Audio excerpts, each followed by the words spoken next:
Hello friends, இன்னைக்கு வீடியோவில் நம்ம என்ன பார்க்க போறோம்னா, இன்னைக்கு ட்ரெண்டிங்கில் இருக்கக்கூடிய ஒரு விஷயத்தை பற்றி தான் பார்க்க போறோம். அது என்னன்னா திருவள்ளுவரை பற்றி தான். திருவள்ளுவர் வந்து எங்க மதம், உங்க மதம், எங்க ஜாதி, உங்க ஜாதின்னு ஏகப்பட்ட பேர் சொல்லிக்கிட்டு இருக்காங்க. ஆனா உண்மையில திருவள்ளுவர் வந்து யார் அப்படிங்கிறத பத்தி பார்க்கலாம். முதல்ல திருக்குறளை பத்தி பார்க்கலாம். திருக்குறள்ல எந்த விதமான இது இனம், ஜாதி, எந்த மதத்தை சாராம இருக்கக்கூடியதுதான் அதோட சிறப்பம்சமே. ஆனா அது சில மதங்களை ஒத்து போறதுனால அது வந்து இந்த மதத்தை சார்ந்திருக்கு, அந்த மதத்தை சார்ந்திருக்கு அப்படிங்கிற மாதிரி நிறைய பேர் சொல்றாங்க. இதுல அதிகமா நிறைய பேர் சொல்றது சமண மதத்தோட கொள்கையை இதுவும் ஒத்து போற மாதிரி இருக்கு அப்படிங்கிறது தான். ஆனா சில பேர் என்ன சொல்றாங்கன்னா, கிறிஸ்தவ அவர் வந்து ஒரு கிறிஸ்தவர், அதுக்கப்புறம் திருவள்ளுவர் வந்து ஒரு இஸ்லாமியர், இந்த மாதிரி எல்லாம் சொல்லிக்கிட்டு இருக்காங்க.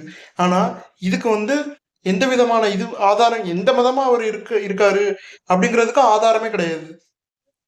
நிறைய தமிழ் அறிஞர்கள்லாம் என்ன சொல்றாங்கன்னா, இவரோட காலம் வந்து கிமு 31 அப்படின்னு சொல்றாங்க. ஆனா இதுலயுமே வந்து எந்த அளவுக்கு உண்மை இருக்குங்கிறது தெரியல. திருவள்ளுவர் திருவள்ளுவர் அப்படின்னு ஒருத்தர் இருந்தாரா இல்லையாங்கிறது ஒரு டவுட் தான். அது வந்து அவருக்கு வந்து திருவள்ளுவருக்கு வந்து ஒரு உருவத்தை கொடுத்துருக்காங்க. அந்த உருவம் தான் இது. இதை வந்து சில பழைய தமிழ் படங்கள்ல அவரை வந்து ஹிந்து ஹிந்து முனிவர் மாதிரி எல்லாம் காட்டியிருப்பாங்க. ஆனா எல்லாரும் வந்து இந்த மாதிரி பண்றது வந்து பெரிய தப்பு. இந்த மாதிரி வந்து ஒவ்வொருத்தரும் எங்க மதம், எங்க ஜாதி அப்படின்னு திருவள்ளுவரை வந்து சொல்ல சொல்ல அவர் வந்து உலக பொதுமுறையா திருக்குறள் எழுதியிருக்காரு அப்படிங்கறதோட இதே வந்து போகுது.